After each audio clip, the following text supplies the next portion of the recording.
I have now Barbara Bartusz from Poland with thanks and appreciation for the great effort of Polish authorities in assisting the very significant number of displaced people and refugees coming from Ukraine.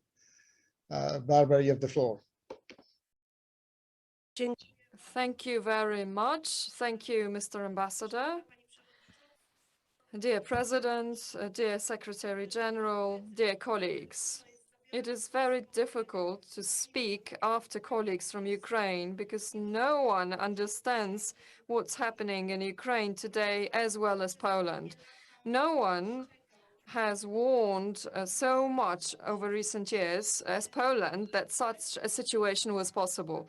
The Russian aggression, the war caused by Russia has shocked the whole foundations of OSCE. OSCE that Poland is holding the presidency over at the moment. We remember that everyone who was preparing for the presidency prepared their own agenda, and Poland did develop it, but now what we have is something completely different. Everything has changed completely. Russia has flagrantly rejected the dialogue that was proposed. And let's remind ourselves, Russia, Belarus, and Ukraine, they're all members of OSCE. The Polish presidency has changed its agenda. We are canceling smaller meetings with the participation of Russia and Belarus. This is the only thing we can do at the moment. However, us, Poland, think that OSCE continues to be the appropriate platform to discuss all aspects of European security. Such a dialogue can only occur when Russia stops the aggression, when it withdraws its troops from the whole territory of Ukraine. Now, taking account of the worsening humanitarian situation in Ukraine, where over 10 million people have been internally displaced and they are refugees now, we, as OSCE, have to continue appealing to Russia to stop aggression against civilians and to open humanitarian corridors for those civilians. It has already been mentioned.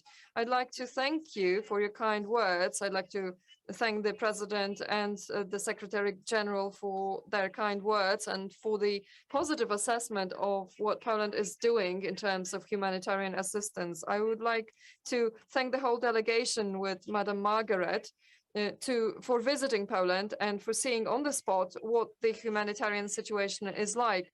We did not cross the border at that time. We only observed what happened in Poland, on the Polish side, what happened to those who were able to cross, very often on foot.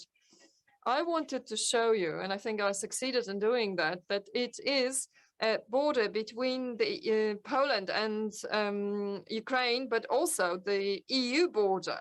External EU border. But very often when the refugees are received here in Poland, we try to provide care to them as soon as possible. There are no camps for refugees. Once they have crossed the border, they will receive something to eat immediately and a warm place to sleep in.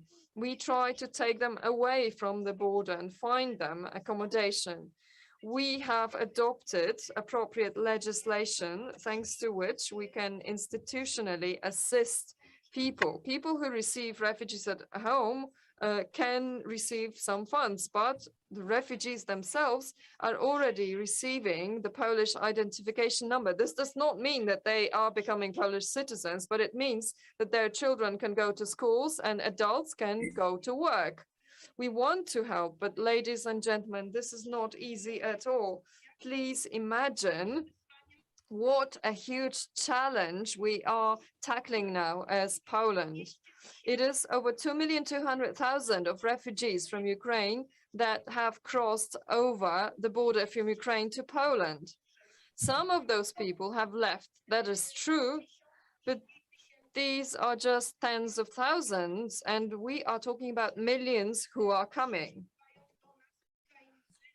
because Ukrainians who flee the war, flee the bombs, are coming to Poland via other countries. Very often they cross the border with Romania or Moldova, and then they come to Poland, and we are trying to help them as well.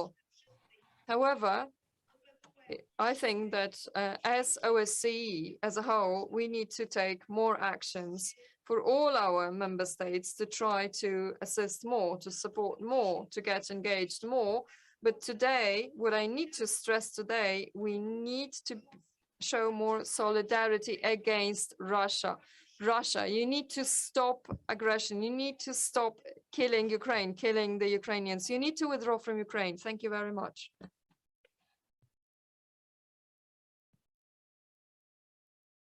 Thank you, Mrs. Bartos.